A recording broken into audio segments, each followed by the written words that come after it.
Hello guys, welcome to my YouTube channels. In this video, we are going to know about how to get a job as a 1+ year experience, okay, in IT sector as a software developer or as a software engineers. So I'm going to explain each and everything in this video, okay. तो सबसे पहले start करते हैं अपने से, okay. तो सबसे पहले बिफोर 2 वीक्स मैं कोई वीडियो नहीं बना रहा था, मैंने कुछ भी अपलोड नहीं किया इस चैनल पे बिकॉज़ मैं अपने इंटरव्यू की तैयारी कर रहा था और उसके बेसिस पे जो भी इंटरव्यू शेड्यूल हो रहे थे उसको मैं अटेंड कर रहा था। तो सबसे पहले बात करते हैं कि क्या क्या प्रॉब्लम फेस करने पड़ते हैं अगर आप एक कंपनी से दूसरी कंपनी में स्विच करते हो तो, ठीक है। अगर आप फेक हो तो कोई प्रॉब्लम नहीं है, आप कंसल्टेंसी से बात करो और अपने कंपनी के जो स्विच कर रहे हैं उसके रिक्वायरमेंट के अनुसार आप उसे अपना जो भी डॉक्यूमेंट है उसे सबमिट करो। लेकिन अगर आप रियल टाइम एक्सपीरियंस हो, अगर आपको सच में अगर किसी कंपनी में काम करते हो और स्विच करना है तो उसके लिए आपको कौन कौन से प्रॉब्लम फेस कर सकते हो उसके बारे में हम कुछ ब्रीफ आइडिया देंगे। और उसके बाद जैसे कि कैसे इंटरव्यू कॉल मोर मतलब बहुत मैक्सिमम आए आपके पास, बिकॉज बहुत सारे ऐसे लोग हैं जो बोलते हैं कि इंटरव्यू कॉल नहीं आ रहे हैं, हम इंटरव्यू को शेड्यूल नहीं कर पा रहे हैं, मुझे कोई रिक्रूटर एक्शन नहीं ले रहा है मेरे प्रोफाइल के ऊपर। सो इस सभी चीज़ों के बारे में हम डिस्कस करेंगे। तो सबसे पहले स्टार्ट करते हैं कि स्विच करने से पहले हमें क्या क्या करना चाहिए।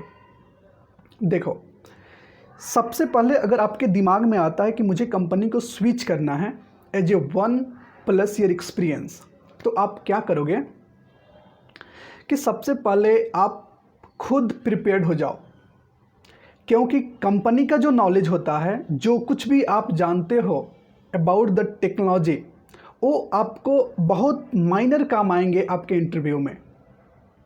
वो बड़े रोल प्ले नहीं करेंगे, उसका बहुत थोड़ा सा इम्पैक्ट पड़ेगा।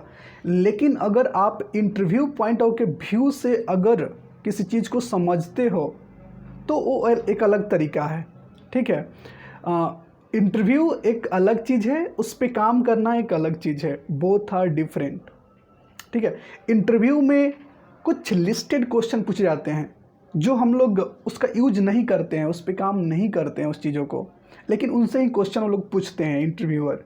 तो उसके पॉइंट ऑफ व्यू से हमें तैयारी करना पड़ेगा अपने टेक्नोलॉजी में। फॉर एग्जांपल, मैं एक जावा डेवलपर हूँ, तो definitely I want to know about basic Java, core Java, advance Java, Spring, Hibernate, Spring Boot, anything, any backend like Oracles, MySQL, MongoDB, any database, उसके बारे में मुझे कंप्लीट नॉलेज होना चाहिए।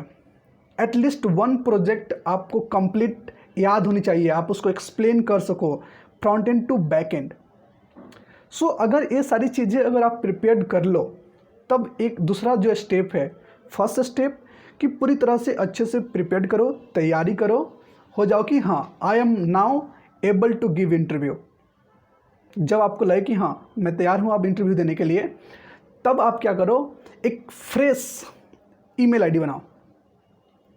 अगर ऑलरेडी है तो उस पर आई थिंक कि आप बहुत जगह उसको सब्सक्राइब किए होगे, किसी यूट्यूब चैनल को, फालतू चीज़ें को, जहाँ से बहुत सारे अनवांटेड मेल आते हैं, तो उसके वजह से आपका माइंड डाइवर्ट हो सकता है। तो ये मुझे अच्छा नहीं लगता, मैं उसके लिए सेपरेट मेल बनाता हूँ, ठीक है।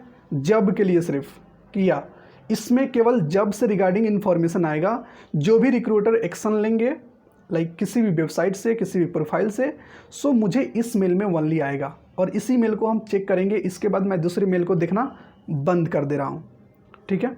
तो ये माइंड में एक सेटअप होना चाहिए। तो सबसे पहले एक अच्छी ईमेल आईडी बनाओ, उसको अपने रिज्यूम में अपडेट करो, उसको अपने प्रोफाइल पे अपडेट करो। मान लो आपके पास मैं ज़्यादातर किसी दूसरे वेबसाइट पे फोकस नहीं किया, मैं सिर्फ फोकस किया 2 वीक naukri.com पे। और naukri.com one of the best platform जहाँ पे आप इजीली जॉब ले सकते हो, ठीक है। naukri.com पे आपको क्या करना है कि आपका रिज्यूम अपडेटेड होना चाहिए, मैक्सिमम से मैक्सिमम स्किल्स आप वहाँ पे ऐड कर दो, ताकि जो भी रिक्रूटर सर्च करें उससे आपका स्किल मैच हो, तो डेफिनेटली आपका प्रोफाइल उनके पास जाएगा और वो आपको देखेंगे, और उनके अगर रिक्वायरमेंट के अनुसार आपका प्रोफाइल मैच हो रहा है तो definitely he will call back you and maybe he give you some message, he send you one mail, yeah, your profile is good and is related to my requirements, so can you contact with and can you schedule the interview। ठीक है, तो ये सारी चीज़ें होती हैं। तो first तुम तैयारी करो। फर्स्ट स्टेप क्या है कि पहली बार तुम वेल प्रिपेयर हो जाओ अपने टेक्नोलॉजी के रिगार्डिंग, देन आफ्टर अच्छे से मेल प्रिपेयर करो और अपडेट करो सारी जगह पे। उसके बाद नेक्स्ट क्या होता है कि जब भी naukri.com पे कोई रिक्रूटर आपके प्रोफाइल पे एक्शन ले रहा है तो डेफिनेटली आपको क्या करना चाहिए कि उसको एक मेल देना चाहिए, मेल बैक करना चाहिए या रिप्लाई देना चाहिए, क्या I am interested for your requirement या your profile, your positions, okay. And उसके बाद को भी आप चाहते हो कुछ अच्छा से स्टेटमेंट लिखना ताकि उनको गुमराह कर सकें, उनको इम्प्रेस कर सकें, तो कुछ लिख दो और उसके नीचे थैंक्स रिगार्ड्स अपना नंबर्स डाल दो, ईमेल आईडी डाल दो और अपना जो भी रिज्यूम है उसको अटैच करके ट्रांसफ़र कर दो। इतना से वो समझ जाएंगे कि हाँ you are interested for this position, और जब इतना उनके पास जाएगा definitely he will call you back.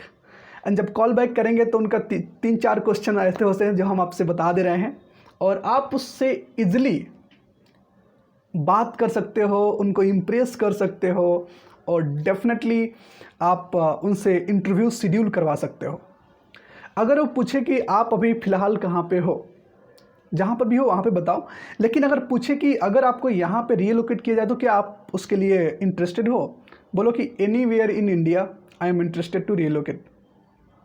ठीक है, अगर आपसे उस CTC पूछ रहे हैं, करेंट CTC, डेफिनेटली करेक्ट बताओ।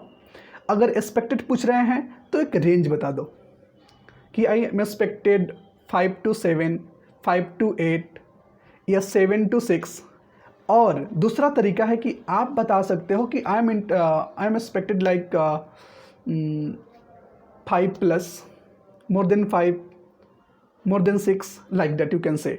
so this is the one of the good impact। तीसरा चीज़ें क्या होता है कि अगर वो पूछ रहे हैं आपसे एक्सपेक्टेड सैलरी, उसके बाद करेंट लोकेशंस, आपका करेंट ऑर्गेनाइजेशन, तो अपने ऑर्गेनाइजेशन को पूरा अच्छे से बताओ, या I am doing work on techno identity solution PBT Ltd, ऐसे बताओ इन हैदराबाद। अगर उसके बारे में और भी पूछ रहे हैं, एक और क्वेश्चन कॉमन होता है, why you switch this organization, why you are switching your job. So इस क्वेश्चन को जवाब मैं आपको बता देता हूँ कि एक रीज़न होता है कि in my current organization does not have a project. मेरे करेंट ऑर्गेनाइजेशन के पास कोई प्रोजेक्ट नहीं है, that's why I am changing the job. तो एक ये रीज़न हो सकता है कि आप जॉब को चेंज कर रहे हो। दूसरा होता है कि जितना आप काम कर रहे हो, how much you are doing work, उतना आपको सैलरी नहीं मिल रहा है। So this is the second reason. Third reason कि आप जिस टेक्नोलॉजी पे काम करने में इंटरेस्टेड हो उस टाइप के काम आपको नहीं दिए जा रहे हैं आपके करेंट कंपनी में। So these are the reason to switch the job. अब आप अपने अनुसार उसको बना सकते हो और उस पर और वर्क कर सकते हो। तीसरी चीज़ें मैंने फेस किया कि आपको थोड़ी सी अवेयरनेस चाहिए, बहुत एक्टिव होना पड़ेगा, आपको अपने मीटिंग को प्रॉपरली मेंटेन करना पड़ेगा। मान लो कि आप at a time 3 meeting schedule कर रहे हो एक टाइम, तो ये गलत है। आप अपने ब्रेन को थोड़ा चलाओ और मीटिंग को लिखते रहो कि हाँ मेरा ऑलरेडी टुमारो मीटिंग एक शेड्यूल हो चुका है 10 to 11, सो उस टाइम पे मैं अगेन मीटिंग शेड्यूल नहीं करूँगा। कम से कम हर एक मीटिंग के बीच में 1 आवर्स का गैप होना चाहिए, क्योंकि कोई गारंटी नहीं है कि आपका मीटिंग हाफ आवर्स या 1 आवर्स चलेगा, कोई गारंटी नहीं दे सकता। तो इसके वजह से आपको इसके लिए प्रिपेयर होना पड़ेगा कि या मैं इतना के लिए हूँ। दूसरा चीज़ है कि जब भी आपको लगे कि हाँ मीटिंग सब कुछ चल रहा है, सब कुछ अच्छे से चल रहा है, अब रहा इंटरव्यू का बात, तो इंटरव्यू का प्रिपरेशन तो आपको करना पड़ेगा खुद से। आप चीज़ों को और अच्छे से एक्सप्लेन करो, और इसके बाद जो मैं नेक्स्ट वीडियो बनाऊंगा तो आपको कॉल आने लगे, आप मीटिंग शेड्यूल करने लगे, आप अपने आप को इम्प्रूव करो कि हम कहाँ पे फंस रहे हैं, किस क्वेश्चन का प्रॉपर आंसर हम नहीं दे पा रहे हैं, उसको आप थोड़ा सा रिवाइज कर लो, उसको चेक कर लो, तो it's better for you. Okay, and आप डेफिनेटली आप अपने जॉब को इजीली स्विच कर सकते हो। और इस टाइम पे जितना मतलब ना चाहते हो उससे ज़्यादा कॉल आ रहा है Naukri.com से। बहुत प्रोफाइल शॉर्टलिस्टेड हो रहे हैं और बहुत रिक्वायरमेंट है आईटी में, ठीक है, मतलब भूचाल है। रोज़ के रोज़ 10 कॉल 15 कॉल आते हैं। 10 रोज़ के रोज़ आप 3 से 4 मीटिंग डेफिनेटली शेड्यूल कर सकते हो और मीटिंग अटेंड दे सकते हो। सो ये सारी चीज़ें हैं बेसिक इन्फॉर्मेशन जो मैं बिफोर 2 मंथ से कर रहा था, और मैंने अपना जॉब स्विच कर लिया within 2 month. I think within not 2 month, it's a 2 week, 1 week and half of the week, so I have completed. So you can also do it. It's one of the easy process to do each and everything.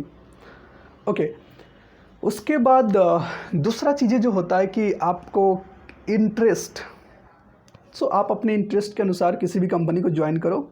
अगर आप fresher हो तो definitely startup या MNC को join कर सकते हो। Fresher के लिए मैं इस वीडियो में कुछ नहीं बताऊंगा, और नेक्स्ट जो मेरा सीरीज आ रहा है उसमें हम आपको my first interview, second interview, third interview, fourth interview, 5 interview, जितने भी कंपनी में मैंने इंटरव्यू दिया है सबका क्वेश्चन विथ आंसर मैं इस चैनल पे लाने वाला हूं। तो अगर आप इंटरेस्टेड हो तो प्लीज़ इस चैनल को सब्सक्राइब करें, लाइक करें और वीडियो को शेयर करें, ताकि हम और अच्छे वीडियो बना सकें आपके लिए, ताकि आपको सभी चीज़ों का अवेयरनेस हो और आप भी इंजॉय करो। ओके, सो ये सारी चीज़ें हैं।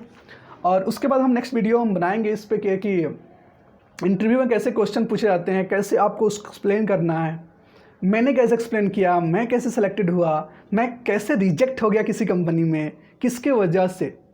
तो ये सारी चीज़ें हम लोग डिस्कस करेंगे नेक्स्ट वीडियो में। इस वीडियो के लिए काफ़ी है। Thank you so much. अगर आपको कोई क्यूरी हो, कोई क्वेश्चन हो, कमेंट कर सकते हो या डायरेक्टली आप मुझसे पूछ सकते हो। मैं अपना फ़ोन नंबर भी देता हूँ कि आप डायरेक्टली मुझे कॉल करके भी पूछ सकते हो कि भैया मुझे प्रॉब्लम है, इसको कैसे सुधारें। सब मैंने सब कुछ दे रखा है, you just do it. Thank you so much for watching my video. Bye.